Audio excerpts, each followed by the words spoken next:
Module 3, and Module 4. For this morning, we are going to take up Module 1. Module 1 includes definition and background. Why should you? It is more, itong background natin is more on why would you engage in forex trading investment. Yun po ang sasagutin natin dito. Bakit ako magfo-forex? Anong importansya ng forex sa akin? Ano ang magagawa ng forex sa pera ko? So yun po ang sasagutin natin diyan sa background na yan. Tapos I'll give you a brief history also of forex on how it evolved, how forex trading evolved through the years, ano? Tapos we will come to understand currency pair conventions. Itong currency pair conventions, maintindihan natin how to read yung mga forex quotes natin. And then yung pips and points, this is the pinaka-basic na building block of understanding transactions in forex, yung movement ng mga currencies, dito po nakapaloob sa pips and points. Because ay, sorry po. Lagi pong nangyayari yan. Ayan, so I hope nakikita nyo na ngayon. Yan, so ito po yung mga pag-uusapan natin ngayong umaga. Yung sa Module 1, you have definition, you have Module, tapos yung sa Module 2, yung if you look at the topics underneath it, makikita nyo yung mga pag-uusapan natin. But for this morning, ito po muna ang importanteng pagtuunan natin ng pansin, no? So let's start with the definition of forex trading. As you see, as the name implies, forex trading, ang forex po ay halaw sa salitang foreign exchange. Yun, foreign exchange for short, pero ang longer term po niyan is foreign currency exchange. So yung trading po, lahat ng negosyong may kinalaman sa trading ay involve ang buying and selling. Wala pong trading na hindi involve ang buying and selling. Sa madaling sabi, ang forex trading ay buying or selling of currencies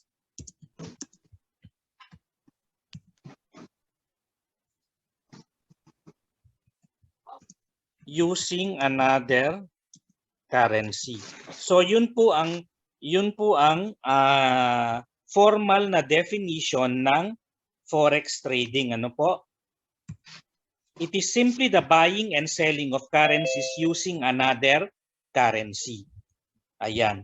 So, bakit ka why would you engage? Why would you engage in forex trading?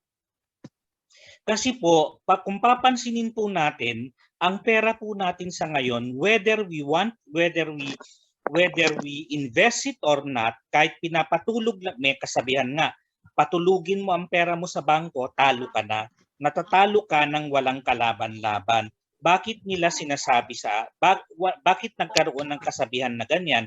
Kasi if you put your money in the bank, let's say you have 5 million, lalagay mo sa bangko, yung 5 million mo. So yung 5M mo, dahil 5M yan, siguro bibigyan ka ng manager ng maganda-gandang per annum na interest rate. Sasabihin sa'yo, o sige, ang interest niyan bibigyan kita dahil 5 million ang deposit mo, bibigyan kita ng sa prevailing rate ngayon bibigyan kita ng 3%. Mataas na po yan, sobrang taas na yan, 2% na lang, mas makatotohanan. So bibigyan kita ng 2%. Ayan. So alam niyo po ba kung magkano ang inflation rate ngayon? Ang inflation rate po ngayon, cut lang natin to.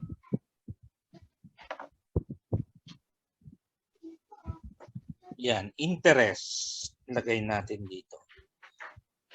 Yan ay kikita ka ng 2% bawat taon. Interest per annum, no?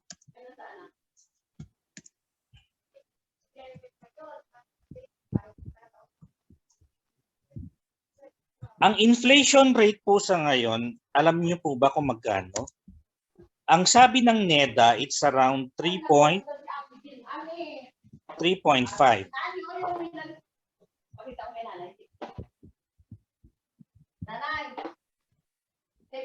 Ay, hello po.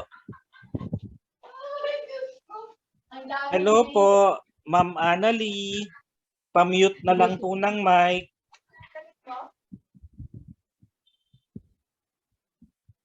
Ayan, maraming salamat po. Sorry po, sir. Okay lang po. Ang inflation po ngayon ay 3.5%.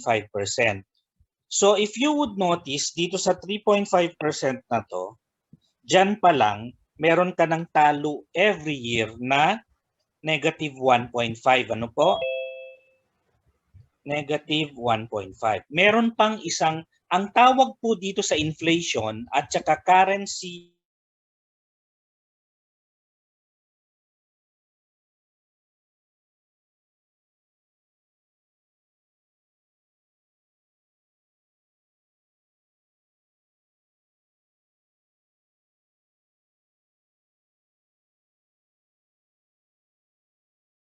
mga labels niya, no? Currency exchange risk, which you might say would be around 2%. Ano po ba ang currency exchange risk? Ang currency exchange risk po ay halimbawa, ang pera mo ngayon ay nasa peso. 5 million PHP.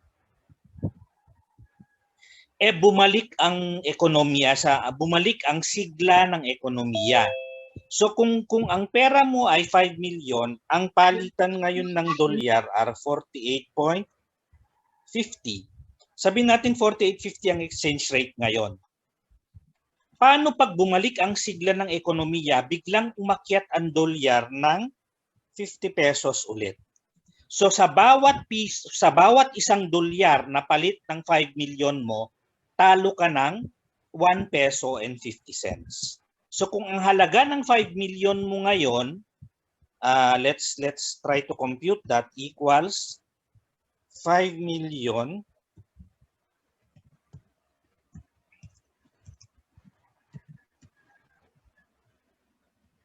divided by 0.5. 48.5 po. 4.5 million. Yan. So meron kang 103,092 US dollars.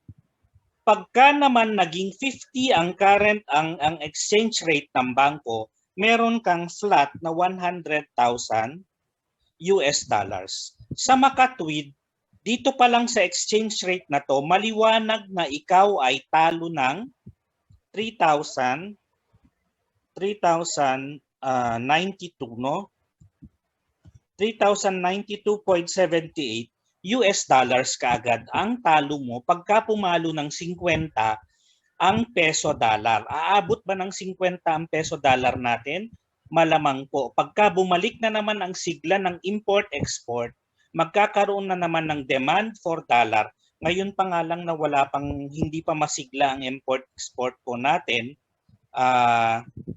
medyo pumapalo na naman ang dollar paakyat, dala nga ng people's fear, it drives them to default to safe haven currencies.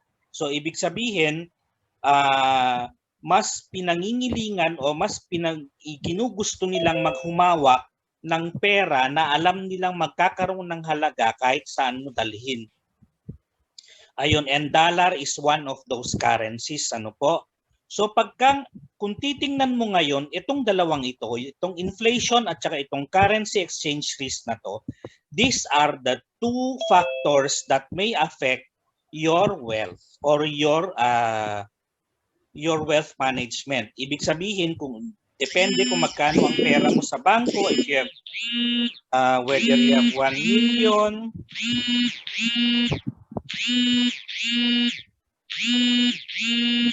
hello po. Ayan, salamat po.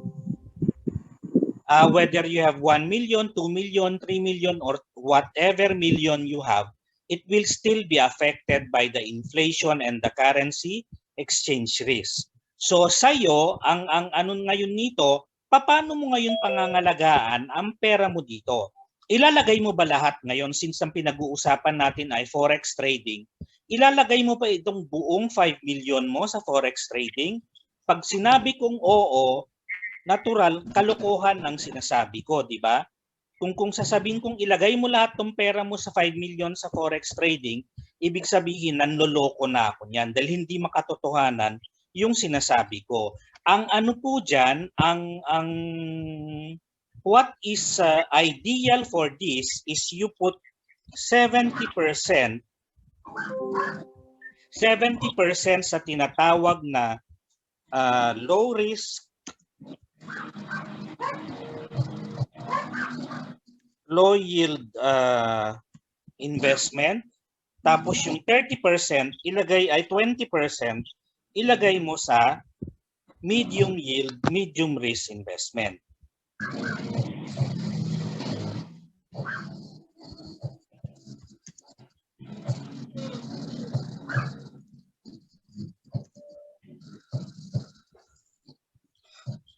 Tapos, yung 10% mo, ilalagay mo ngayon sa high risk, high yield investment.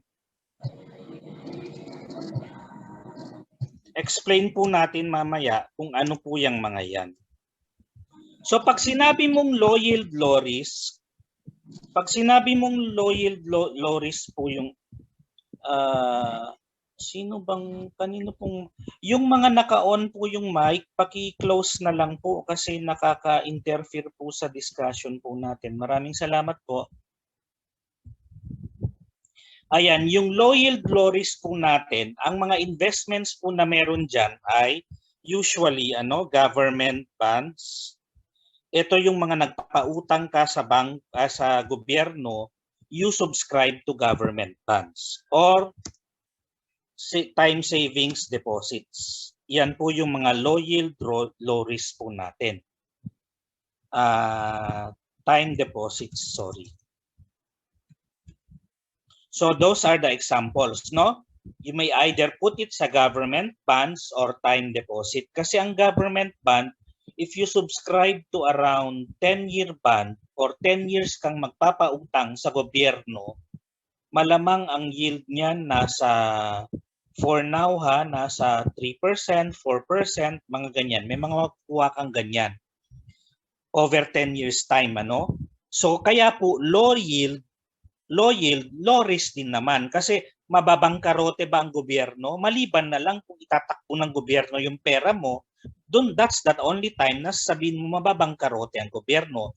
Pero ang mapagkabangkarote ng gobyerno is a remote possibility as of now unless the government engages or the government goes into war with another sovereignty. So ang pinakamalapit po dyan ay halimbawa magkaroon tayo ng away with China, makipagyera tayo with China, then that's the only time na sabihin natin na pwedeng mabangkarote ang gobyerno natin. So yung medium yield, medium risk naman, you can put that into mutual fund.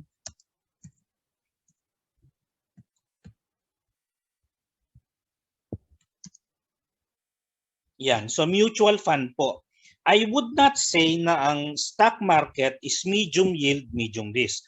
Pero dito sa mutual fund, meron pong mga fund managers yan or sa bangko tinatawag na UITF or Universal Investment Trust Fund. Sa mga bangko, merong investment vehicle na ganyan ang ginagamit, ang term nila, So itong mga to, you have investment managers who trade the investment for you. Ibig sabihin, mas eksperto sila kaysa iyo at mas alam nila kung saan pwedeng palaguin ang pera mo. So with this, you pull your money as one and then the investment manager invests this into whatever he thinks is the highest yielding possible at that time, doon niya ilalagay. So ang yield po niyan is medium yield. Yan kasi usually ang mga yield po niyan ay pumapalo ng 10% per annum pagka maganda ang market or at least 7%, 8% per annum ang palo ng balik ng pera mo. Kung may kamag-anak ka sa Upsly, yun po, maganda ding maglagay sa Upsly, ano? So, diyan mo ilalagay yung pera mo. Para saan naman tong 10% na to? So, yung 10% po na yan ay diyan mo ngayon ilalagay sa mga high yield, high risk like forex trading, stock market. Yan po yung mga pwedeng paglagyan ng, or kung if you are into export import of commodities, then you may want to put it into commodities market.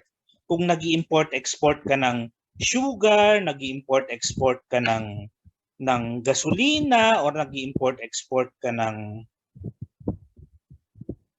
orange juice or whatever commodities, no? Sa wheat, barley, or whatever, yan, dyan mo ilalagay ngayon. Bakit? Kasi in order for you to keep up with the inflation and with the currency exchange risk, lalong-lalo na ito rin kasi malala eh. So ito muna, lalong-lalo na with the currency exchange risk, kailangan mo talagang mag-invest dito sa forex market, lalong-lalo na po kung involved ka sa business ng import-export. Kasi you need to hedge your capital para sa fluctuation ng mga currencies. So yung mga nag-import-export niyan, kung may mga nakikinig sa atin nag-import-export dito, you will understand the value, or without explanation, you will understand the need for hedging your capital when you are importing or exporting. Ayan, para po maprotektahan yung pera mo. So ngayon halimbawa sabihin natin wala tayong ibang investment. So ganito po ang tamang paraan ng pag-aalat ng pera sa pag-i-invest. You invest 30% sa low yield, low risk. Huwag mong gagalawin yan. Yung 20% mo po, invest mo sa medium yield, medium risk, and yung 10% mo, invest mo sa forex trading or stock market or commodities market. So ano naman po ngayon ang advantage ng forex market? Ang advantage po ng forex market over the other markets is ang forex market is highly liquid. Ibig sabihin, anytime na gusto mong i-liquidate ang posisyon mo, kahit na 2:00 na madaling araw gusto mong mag-liquidate, pwede mong i-liquidate yan. Hindi tulad ng stock market, pag sarado ng stock market natin, pag sarado ng PSE natin, ng exchange natin, the following day ka na pwedeng mag-transact. At depende pa kung may bibili, halimbawa, pabagsak yung stock na binebenta mo. May bibili ba niyan? Siyempre walang gustong bumili ng pabagsak na stock, lalong-lalo na kung bumabagsak yung presyo ng stock dahil sa masamang balita tungkol sa kumpanya mo. So babagsak at babagsak yan, and you will not be able to liquidate it right away. That's one main problem of the other equities market compared to the forex market. Hindi liquid yung kanilang market, hindi siya you cannot readily liquidate your positions anytime. So yan po I hope na na-explain ng mabuti sa inyo yung importance or the wisdom in wealth management when it comes to your money in the bank or your hard-earned money. So pagka may nagsabi po sa inyo, halika invest natin yung buong pera mo, or halika invest natin yung pera mo without knowing kung magkano ang pera mo, sabihin na lang niya invest natin, kalahati na pala ng buong pera mo ang hinihingi niyang i-invest mo, you think twice. Mag-isip po kayo ng 2 beses, because wala pong mag-iisip ng kapakanan ninyo kung di kayo mismo. So what I'm trying to say is yung pag-iingat ay nasa inyo po mismo, because you do not expect other people to really care for you.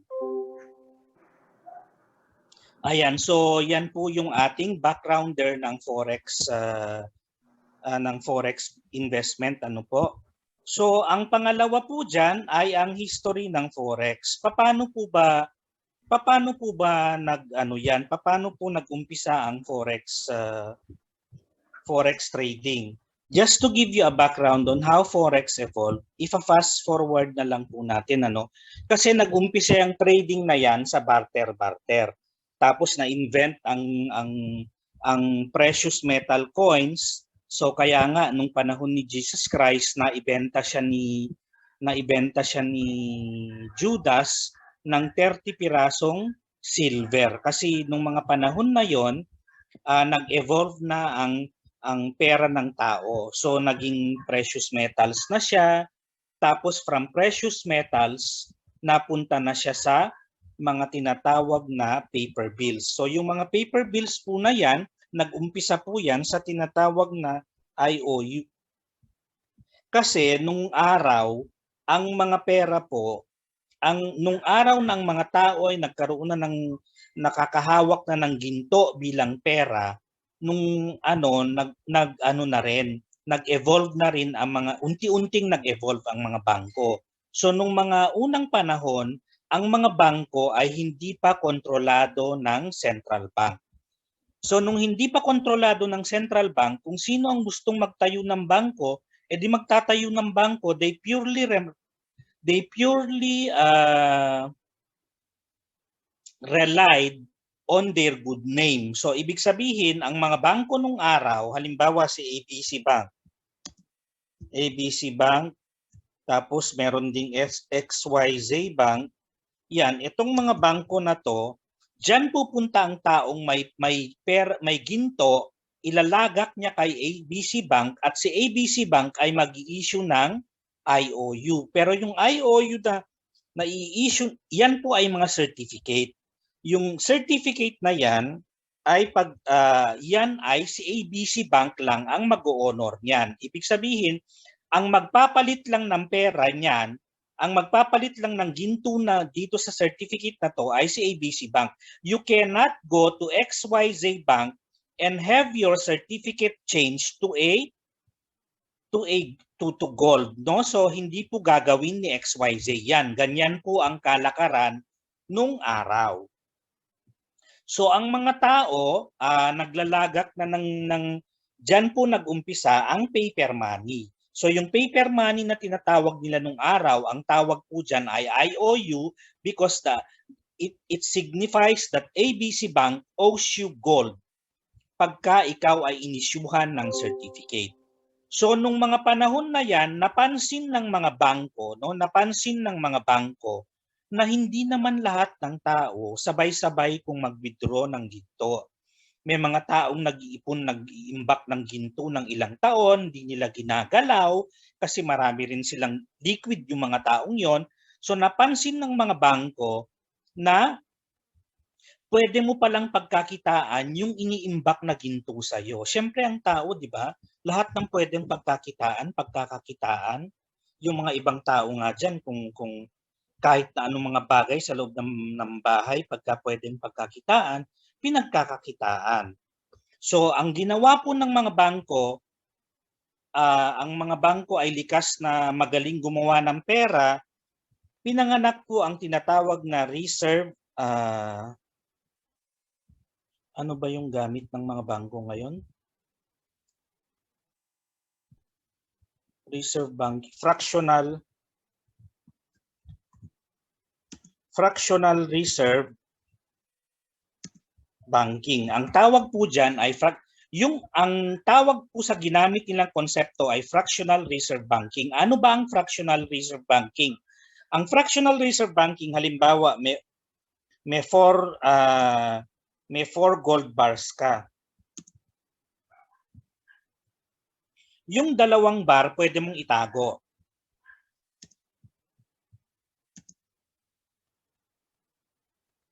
Tapos yung 2 bar itago. Yan. So Tagalog na Tagalog, no? Yung 2 bar pwede mong ipautang. Yan. So ang ginawa ng mga bangko, yung mga ginto na nilalagak sa kanila, nag-i-issue sila ng IOU, ay pinapautang na nila ngayon yung mga ginto na nilalagak sa kanila. Yung kalahati, pinapautang nila, yung kalahati, tinatago nila. Ang tawag sa concept na yan ay fractional reserve banking na hanggang ngayon ay ginagamit pa rin natin. Yung deposito mo sa bangko, wala kang kaalam-alam, ipapautang ng bangko yan. Ang interest ay halimbawa 5%. Pero pagka ikaw ang naglagay ng pera sa bangko, ang interest mo ay less than 1%. So meron pa silang tubo na 4%. Diyan pa lang. Ano? Diyan pa lang may tubo na 4% ang bangko. That is a simplified way of computing for this. Ano? So nililinaw ko lang, simplistic approach po itong sinasabi ko sa inyo. Ngayon, itong fractional reserve banking, of course, lahat ng mga bagay is prone to greed, corporate greed and human greed, ano? So nung hindi na mitigate yung greed ng mga bangko, nag-imprenta sila kasi who will restrain them from printing more and more IOUs? Wala namang nag-oversee sa kanila, di po ba? So they printed and printed more IOUs and these banks gave it freely to the depositors. So printa sila ng imprenta, pautang din sila ng pautang kasi nga malaki ang kinikita nila sa pagpapautang ng mga gold bars. Una muna gold bars ang pinapautang. Di katagalan nung naging talamak ang paggamit ng IOU na rin ang pinapautang nila, hindi na gold bars. Kasi yung IOU is readily convertible to gold. Kaya ibig sabihin, tinatanggap ng lahat ng tao yung IOU kasi alam nila na may kaukulang halaga yun sa gold. Kaya po ang mga bangko na mihasa, because of their greediness, nag-imprenta hanggang sa sumabog yung kalokohan na pinaggagawa nila sa mukha nila, nag-create ngayon ng hyperinflation. So, diyan pumasok ang gobyerno ngayon ng Amerika. Diyan pumasok ang government. Sabi ng government, you have used your freedom so much to a point of you have misused your freedom. So, the government is now going to oversee your operations. Kaya po pinanganak ang mga central bank. Dahil sa pagkaganid na rin ng mga bangko, pinanganak ang mga central bank sa mga kanya-kanyang bansa. So nung pinanganak yung central bank, sila na ang nag-oversee ng mga operations ng bangko. Ibig sabihin, sila lang ang nagkaroon ng karapatan na mag-imprenta ng centralized na IOU. Ibig sabihin, kung sila lang ang may karapatan yan, lahat ng ginto ay mapupunta sa kanila. So lahat ng ginto na hawak ng mga bangko ay napunta sa central bank. Kasi if the central bank is going to exchange the certificates in circulation with the gold bars, they have to have the deposits of golds ng mga bangko. So sila po ang nag-issue ngayon ng mga IOU, itong mga central bank na ito, at sa kanila dumating pa nga sa punto na naging illegal na.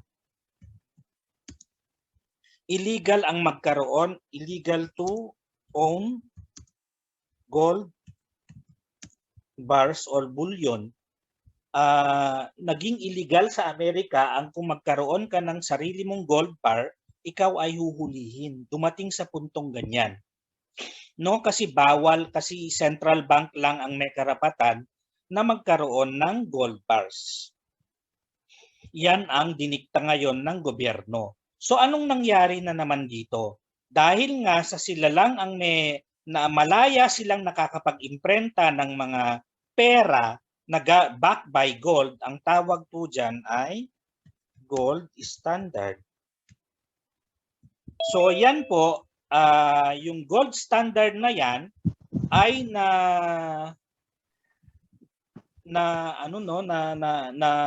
yan ang naging kalakaran before World War before the world wars. So ito po ang naging kalakaran natin, yung gold standard.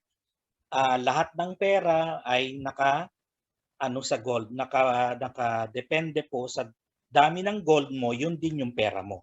And up to now, a lot of people still think that we are following that standard. Hindi na po. So ang nangyari, nagkaroon ng World War, pumutok ang World War. After World War II, ang bansa lang na hindi ang tanging bansa na hindi masyadong nasira ng gera ay ang Amerika. Kasi ang Amerika lang ang hindi naputukan ng bomba nung araw, ano? So Hawaii nga lang ang naputukan, malayo pa sa kanila 'yon. Hawaii is halfway between the US continent and Philippines. So nasa gitna siya. So yun lang ang nasira ng World War II because of the Japanese bombarding of that island before the start of before the start of the US joining the World War II. So ang nangyari right after World War II, because US was the king of all nations and was considered to be the savior of the other nations, Amerika ang naghari-harian. So in order for them to be able to start rebuilding, global rebuilding, nagpatawag sila ngayon ng meetings, ibang mga presidente ng mga bansa, tinawag yan na Bretton Woods Accord. Hindi po ito yung Breton Breton coffee shop na nasa Boracay dati. So Bretton Woods Accord, no? So ito po yung tinawag diyan sa meeting ng mga presidents or ng mga heads of states nung katatapos lang ng World War II. Ano po ang naging agreement diyan? Ang naging agreement diyan is all currencies will be pegged to the US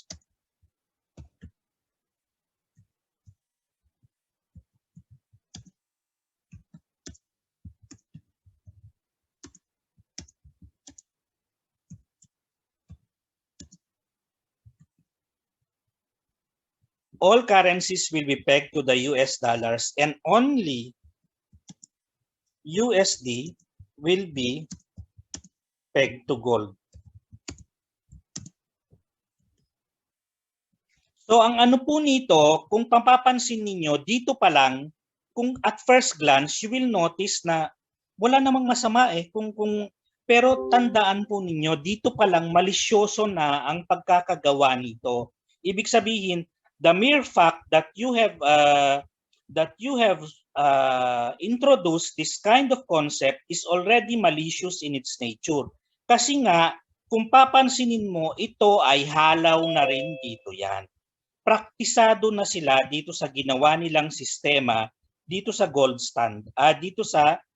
standard. Ibig sabihin, na-practice na nila yan nung nagtayo sila ng central bank, na-practice na ng Amerika yung control systems nung inadapt itong lahat ng currencies, you just exchange the variable and it will be the same. It's the same monkey in a new the same dog with different collar. Ano po? So dito, pareho din ang naging ano niyan. So ano ang naging impact ng all currencies will be pegged in the US dollars? So sa global trading, lahat ng presyo ngayon ay nakapeg na sa dolyar. If you look at oil, if you look at orange juice, if you look at wheat, sugar, lahat yan, whatever unit of measurement you measure them, they are all priced in US dollar. So na-reinforce yung idea na lahat ng currency dapat pinapalit sa US dollar. Kasi ang presyo ng mga binibili mo ay sa US dollar and only US dollar will be pegged to gold. So initially it was pegged at 35 US dollars. Ano po? So ang naging epekto po nito, naging reliant masyado ang ibang bansa sa US dollar. So dumating na naman sa punto na ang US, because they had control of the global trade, walang nakapag-oversee sa kanila na mag-imprenta ng dolyar. So sila ay nag-imprenta, nagpautang sa iba-ibang bansa through the facilities of IMF and World Bank. Yan ang mga kamay ng Amerika sa pagpapalawak ng kanilang dominion over other countries, no? So ito ngayon, nag-imprenta sila ng pera. Dumating ang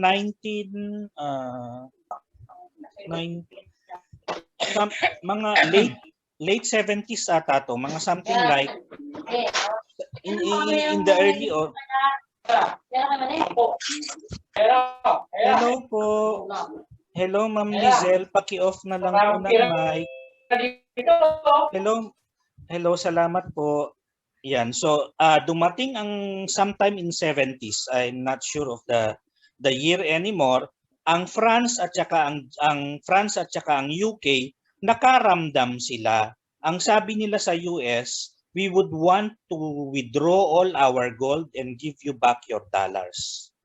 So ang nangyari diyan, inabandon ng US, nag-declare ng abandon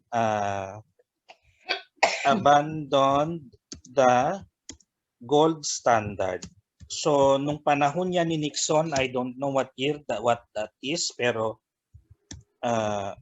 sinabi ni Nixon na we will abandon gold standard and we will now adopt the free.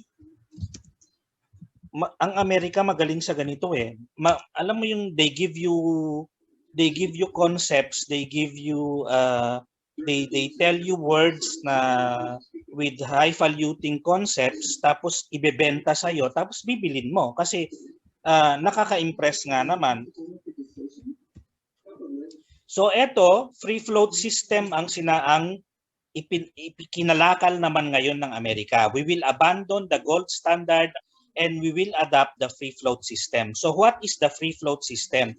Ibig sabihin, currencies can now be exchanged directly without going through the US dollar. Kasi dati, kung magpapalit ka ng French franc to a Philippine peso, you need to exchange it first in its value to US dollar. And then yung US dollar, ang ipapalit mo ngayon to peso. So ganito po yan. French franc, magpapalit ka, conversion of French franc to Philippine peso, you need to convert it first to US dollar. And from US dollar, you need to, saka mo pwedeng i-convert ng Philippine peso. Hindi tulad ng free float system na ang French franc mo ay diretsyong pwede mong palitan ng Philippine peso. So yan po ang free float system. Lahat ng mga currencies ngayon ay pwede nang magpalitan ng directly ng kanilang exchange rate. Wala na, hindi nadadaan sa pagiging dolyar. So yan ang sinabi ni Nixon. That's why they abandoned the gold standard before na ma-find out sila ng mga ibang bansa na they had more money printed than their gold reserves. So ang nangyari dito, inadapt ng lahat ng bansa ang free float system. So nung inadapt nila yan, it didn't take long for the banks to realize that because of the spread in buying and selling, there is money to be had in the spread ng mga currencies. Kaya po pinanganak ngayon ang Forex trading. Diyan po pinanganak ang Forex trading. Kaya po, because of the free float system that was introduced by the US, nung time na inabandon ang gold standard, pinanganak po ang Forex trading.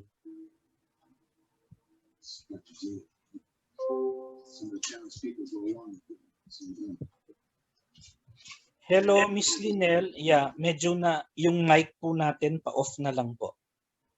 Salamat.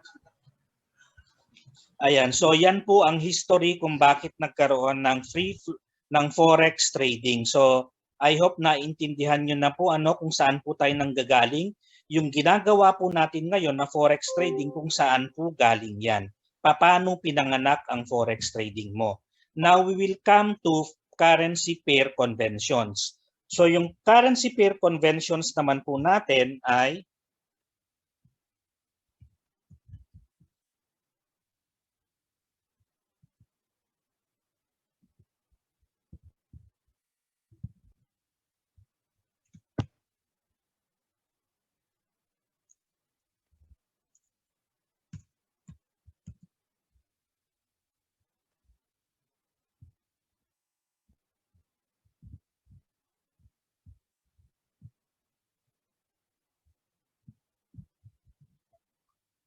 yan yung currency pair conventions naman natin.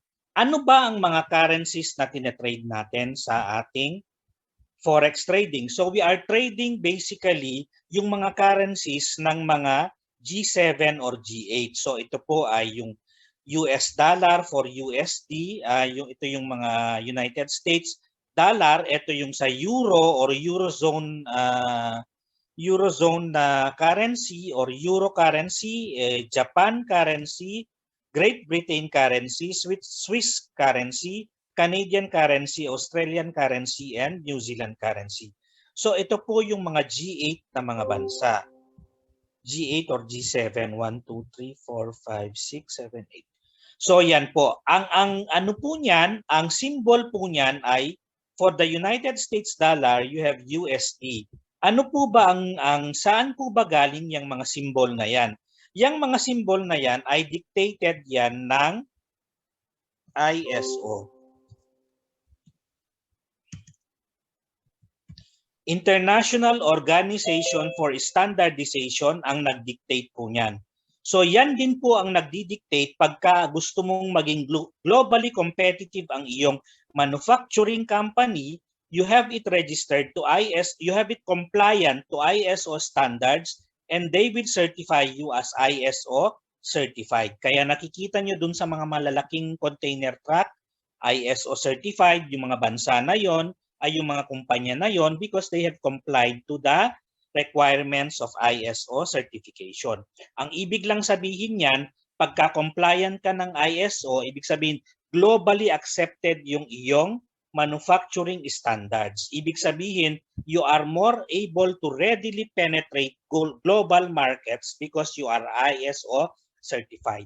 So pagka ISO ang nag-certify sa iyo, katulad ng mga currencies natin, well, they don't need to be certified, but they are recognized by ISO, then it is more acceptable in the global trade, no? So kaysa sa mga wala naman atang currency na hindi ISO accepted, no? So itong International Organization for Standardization, they came up with the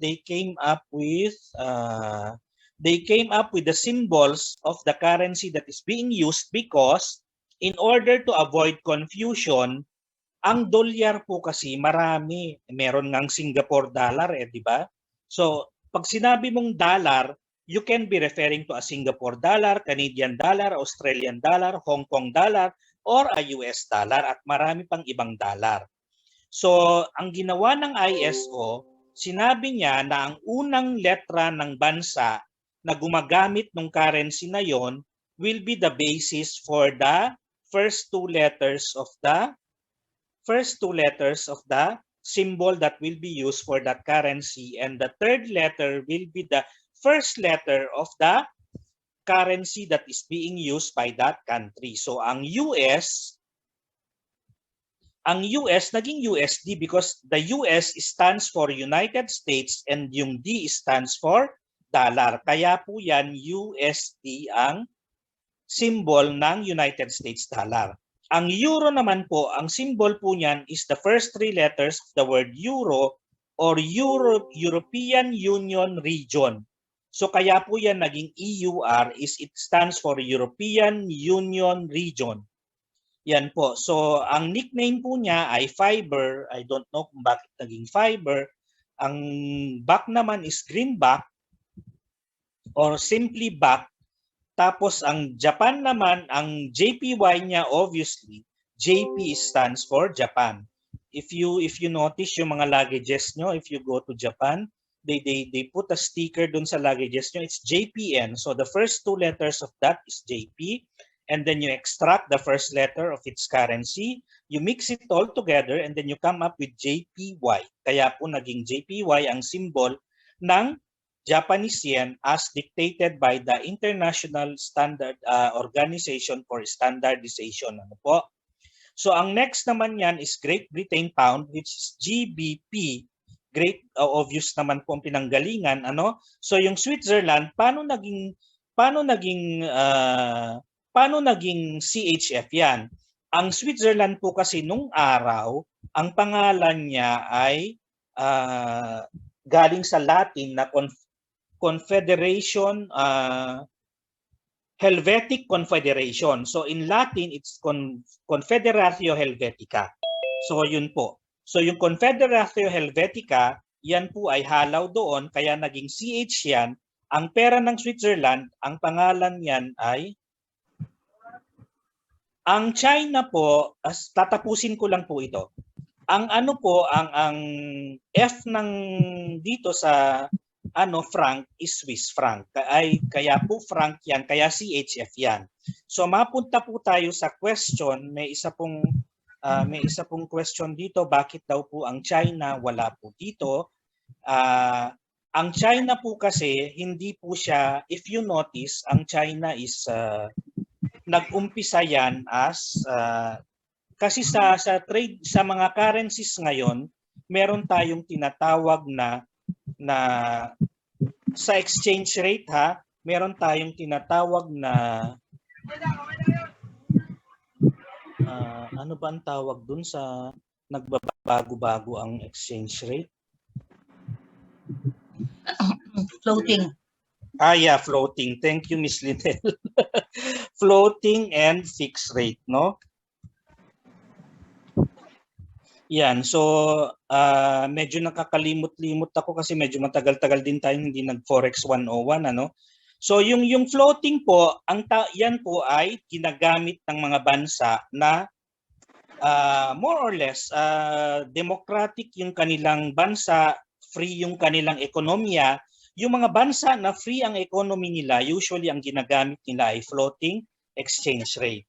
Yung mga bansa naman na hindi free ang kanilang ekonomiya, tandaan nyo ang China before it became rich was a communist country. It was a closed country and their currency was fixed peg. Kasi nag-umpisa naman siyang komunista, di po ba? So the same thing is true with Russia. Ang Russia ngayon, ang currency niya hanggang sa ngayon is fixed peg because the government dictates what is the exchange rate for their currency. So the same thing is true with China. Only now, because of global trading, na pressure ang China na mag-adapt ng semi-fixed peg. So medyo hindi pa sila nag-a-adapt into free floating, but they are ang ina-adapt pa lang nila ngayon ay semi-fixed peg. So itong semi-fixed peg, ano ang semi-fixed peg? Ang semi-fixed peg ay the currency is only allowed to move by X number of fluctuations to a certain currency for a particular period of time. So ibig sabihin, let's say for one day, ang pwede lang niyang igalaw is 10 plus minus 10 cents. So hindi siya pwedeng gumalaw ng higit doon. Otherwise, the trading of that currency will be suspended. Kaya po dito sa ating dito sa trading of currencies, hindi po siya sinasama, hindi siya kasama, pero hindi po sinasama usually ng mga platform kasi pwede ka namang magpalit ng renminbi or ng ano pa bang ibang tawag sa pera ng China? Yuan. No, you can exchange yuan or renminbi into dollar if you go to a bank, papalitan naman nila 'yan. Especially if you go to China Bank. Hindi yung China Bank, Bank of China, ano po? Hindi yung China Bank na pag-aari ni Henry C. Yung Bank of China sa may Makati. So, pwede kang magpalit ng ano diyan ng dollar. So sa mga platform, karamihan ng mga trading platforms, they do not include the Chinese currency because it will be subjected to suspension of trading all the time kasi kung minsan nagre-react ang market ng more than the desired or allowed fluctuation of that currency for a given time. So I hope that I'm able to explain it well. Ano po? So kung kulang pa po yung explanation, you just call me out here dito sa chat and we will try to explain it more po. So going back to our subject matter. So yung Canada, you just take CAN ng Canada, 'di ba? Ito yung dollar niya, so kaya naging CAD 'yan.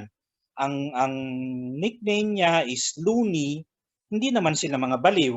Sa Australia, ang symbol niya is AUD kasi dollar din ang pera nila. Sa New Zealand, ang symbol niya is NZD kasi ang New Zealand is obviously NZ tapos dollar ang pera nila.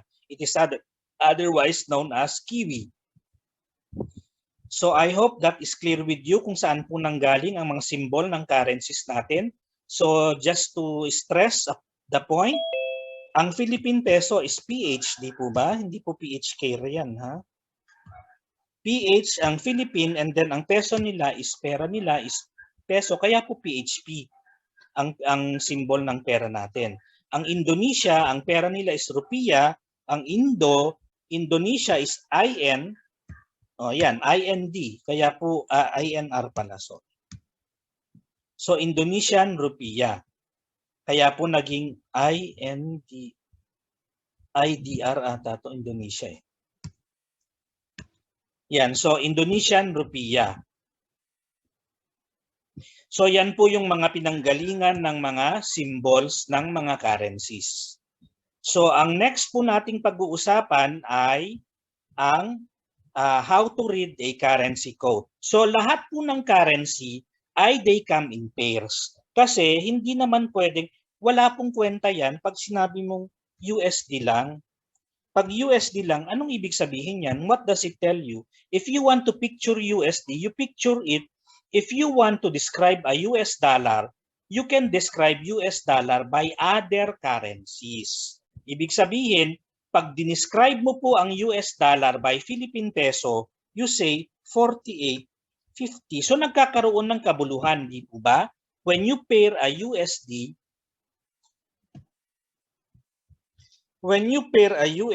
with another currency, it derives meaning. Kasi ang US dollar ngayon, you are already describing it in terms of Philippine peso. Ang ibig pong sabihin nito, ang value ng isang dollar ay 48.50 sa Philippine peso. So nagkakaroon na siya ng meaning. Pero pagka USD, may meaning po ba yan? Di ba wala? Di ba matatawa ka? Sabihin mo, ano naman ang ibig sabihin yan? Walang katuturan. Totoo pong walang katuturan yan. It only derives its name by pairing with another currency. That is why when we talk about currency, they always come in pairs. So ibig sabihin, if they come in pairs and since yung symbol nila is being dictated by the ISO, pinag-isipan na rin ng ISO kung paano pagpe-pairing itong mga ito. So hindi pwedeng if you follow the ISO is standard kasi 'di ba may standard na fina-follow yung mga yan. If you follow their standard, the more na mas madali sa iyo ang pag-iintindi ng mga pairing ng currencies kasi hindi pwedeng basta-basta mo na lang siya i-pair. So in order of the G8 currencies, as far as the G8 currencies is concerned, ang sabi ng ISO, what takes precedence over all other currency is the euro. And then next to that is the British pound. Next to the British pound is the members of the Commonwealth of Nations. So Australia, New Zealand dollar. And then next to that is US dollar. And then after the US dollar is the mga karatig bansa ng US, Canadian dollar. And then you have the Swiss franc. And then you have the, kasi Asian siya, kaya huli siya. Kasi racist, ano po, joke lang yun. So ito po, ganito yung order ng mga order of priority ng ating mga currencies as dictated by ISO. So ibig sabihin, kung sino man yung nasa left side, become base currency, and ito po yung quote currency. Tatandaan nyo, napapansinin nyo merong left and right component ang ating mga currency pairs. So ibig sabihin yan, yung nasa left, yun yung base currency. Yung nasa right, yun yung quote currency. So dito, yung pagkakadictate ng ISO, ang base currency mo will always be the currency that will have higher order of precedence over the other currency. So if you are going to combine euro with British pound, the one with higher order of precedence is your euro over British pound. So ganyan po ang magiging ganyan ang magiging itsura niya.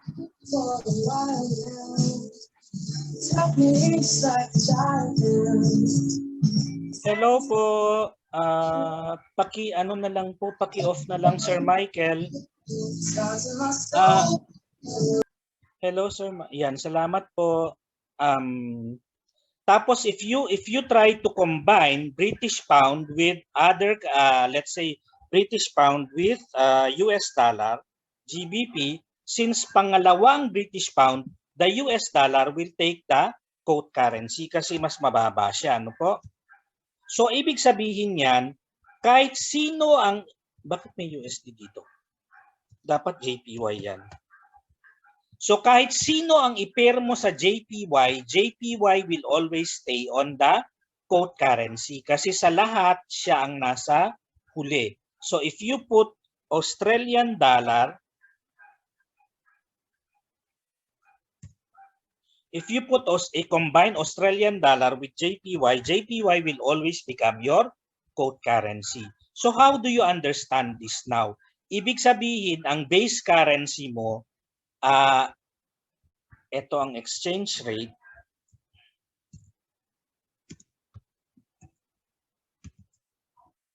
Ito ang exchange rate niya, halimbawa.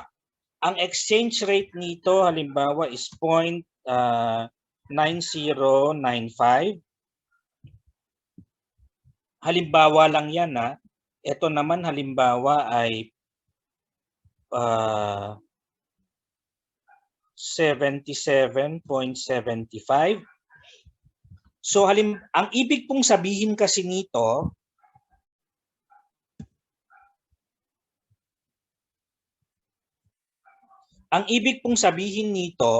ang isang euro ay katumbas ng 0.9095 na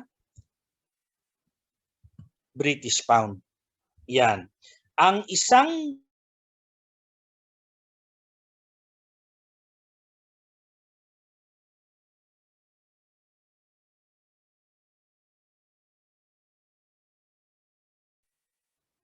$77.75 ng 38.50 ng US dollar.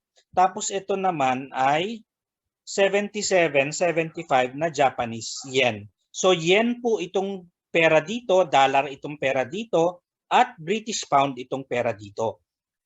Katumbas niya sa bawat euro. Ito naman, katumbas niya sa bawat British pound.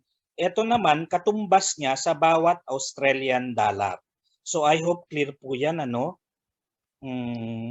Going back to our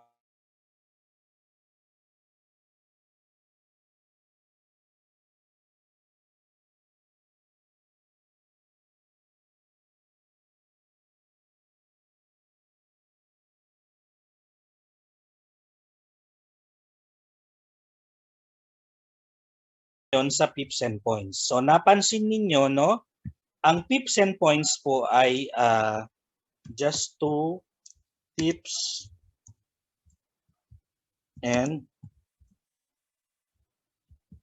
points. Ang pips po is percentage in price, no? So ang points naman, bakit PP points?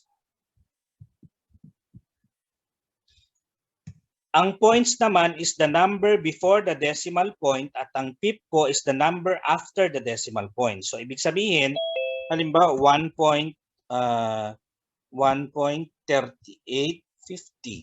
yung exchange rate natin dito. Ang point po dito is yung 1. Ang pip po dito, kasi ang pip ang ibig sabihin is percentage in points. Ang point, di ba, yung 1, it's before the decimal point. Yung pip po ang tawag dito sa after the decimal point because it is a fraction of the point. A pip is a fraction of the point. Ibig sabihin, fractional value ng point mo is your pip. Kaya po it is after the decimal point. So clear po tayo dyan sa concept na yan. So ibig sabihin, when we talk about, when we say 1 point, it increased by 1 point, ang tumaas yung 1. So when you say it increased by 1 point, umakyat ng 1 point. Yung 1 mo naging 2. So yung pip naman po natin, ang pagtutuunan natin ng pansin, if you talk about all of these currencies except Japanese yen, lahat po sila, they follow the 4 decimal places.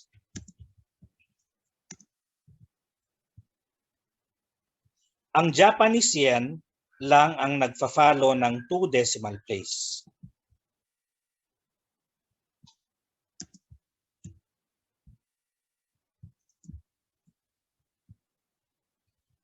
So yung 4 decimal places natin, 0.0000, yan po yung 4 na decimal place ng ano, no? Dali lang ha. 1, 2, 3, 4. So 4 decimal place yan. Ang Japanese yen is 2 decimal place po. So 1, 2. Bakit ayaw? Yan. So ang minimum price fluctuation nito, pagka nagbago po yan is minimum price fluctuation for a 4 decimal place is 0.0001. So ang minimum price fluctuation for a 2 decimal place is 0.01 kasi 2 decimal place. Ibig sabihin, when you say that it moved by 1 pip, from 1 pip it moved by from 0.001, it moved by 1 pip.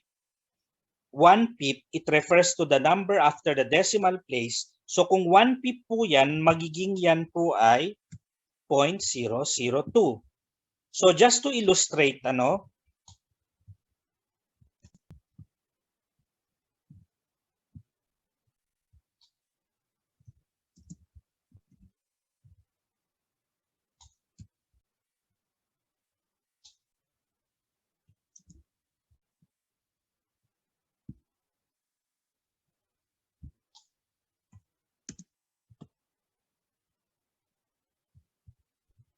halimbawa po ang exchange rate na pinag-uusapan natin 1.3850 ng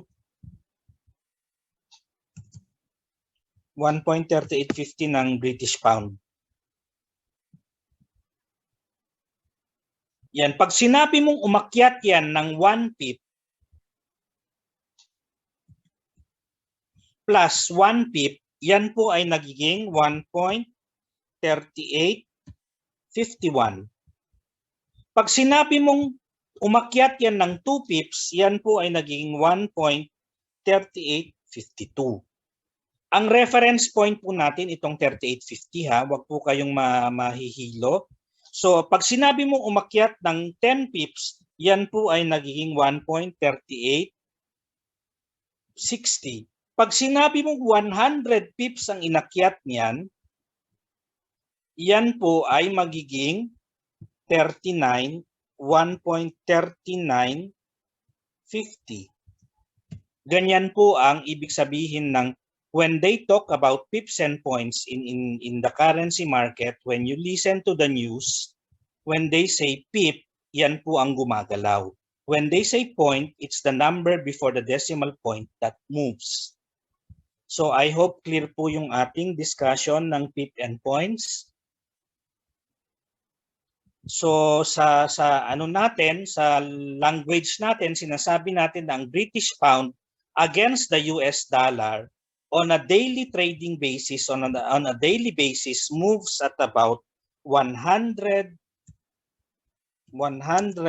to 150 pips in a day. So ibig sabihin, gumagalaw po yan ng 100 pips. Ibig sabihin, from 1.3850 in one day, kung gagalaw yan ng 150 pips, it may go to 1.30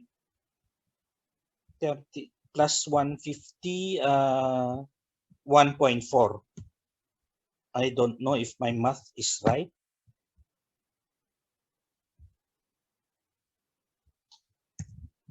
So pag sinabi mong gumalaw ng 150 pips yan, ibig sabihin umakyat ang British pound, ang exchange rate ng British pound against dollar, pips and lot. Magkaiba po ang pips and lot. Ang lot po is the contract that we are trading.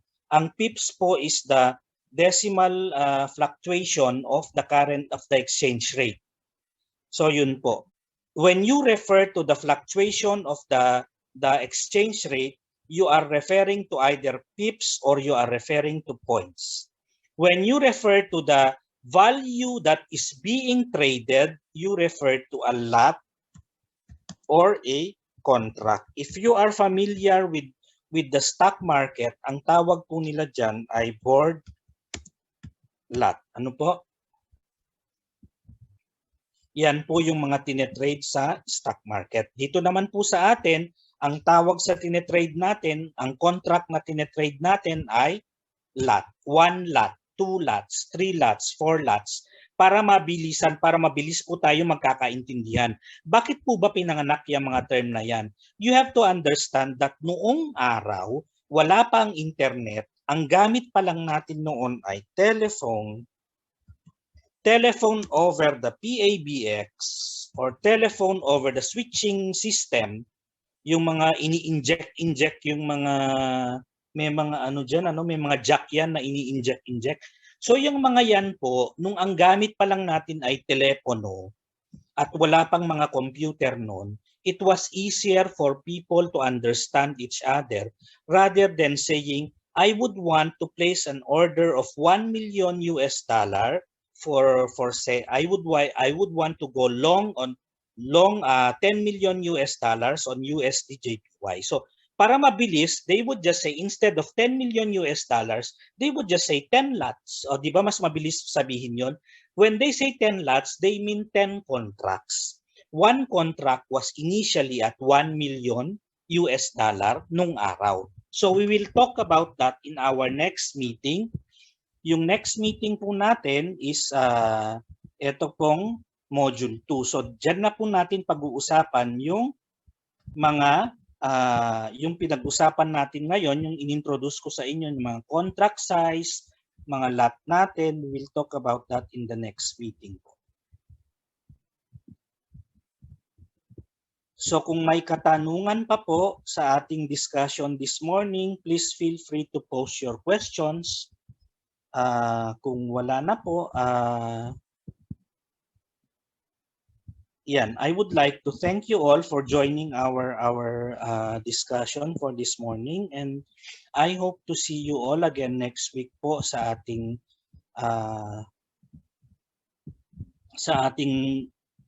susunod na talakayan regarding our introduction to Forex exchange trading. Ano po? Ayan po. So, kung wala na pong tanong, ay may tanong. Yan, maraming salamat din po Sir Brian. Next Saturday po, same time po, 10:15 ng umaga up to almost lunchtime. Every Saturday po 'yon.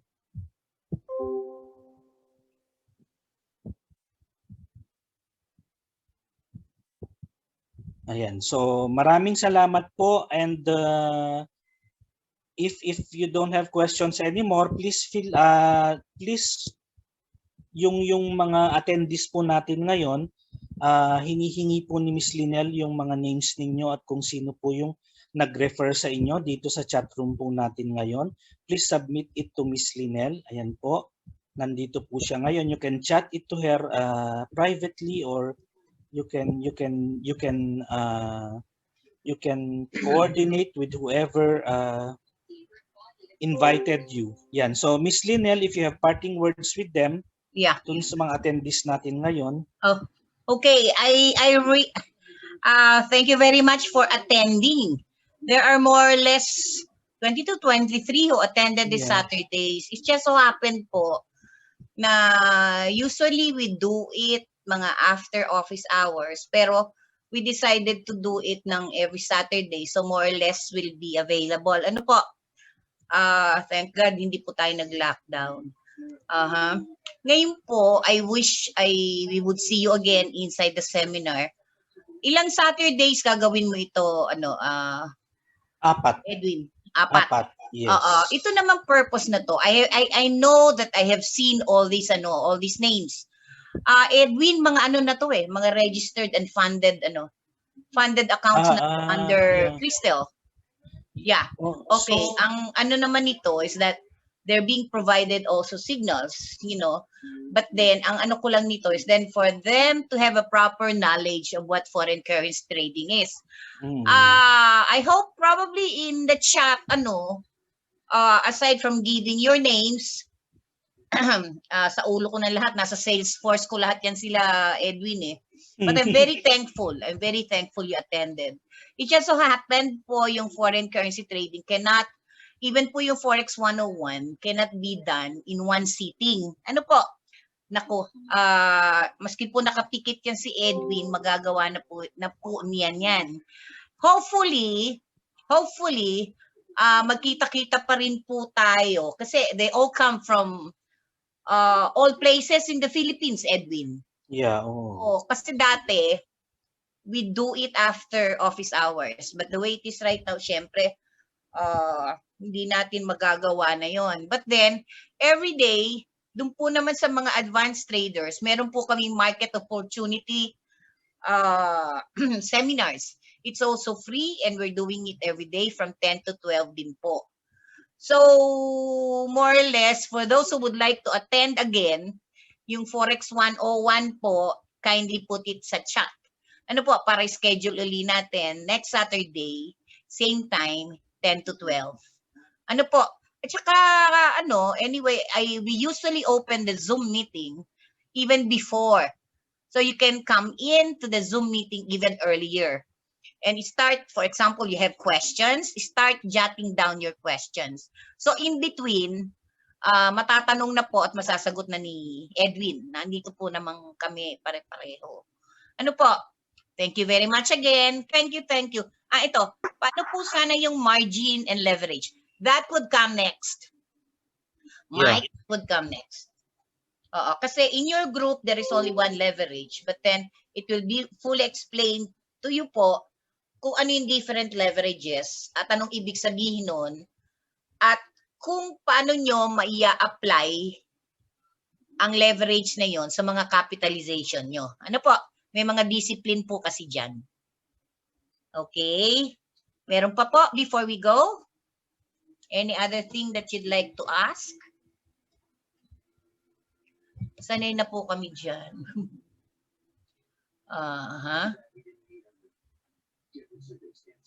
Dami na dito nagte-trade, Edwin.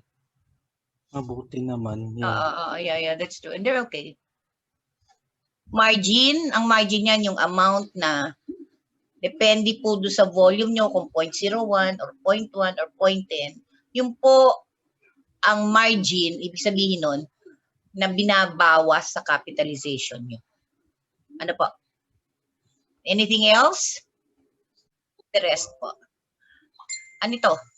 Ano po recommended broker for Forex? Actually, marami pong brokers around the world. But of course, we are all from Infinox Capital. I'm the country manager for the Philippines.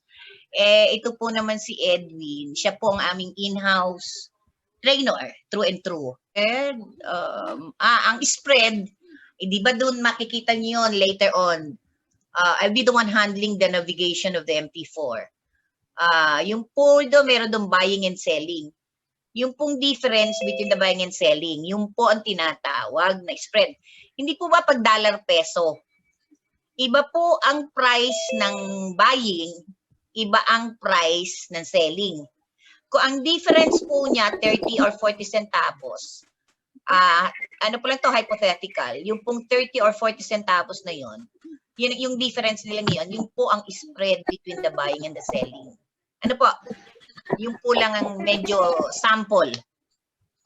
Marami po, Mike, ang daming brokers, but I would say na if you choose a broker, better make it sure it's complete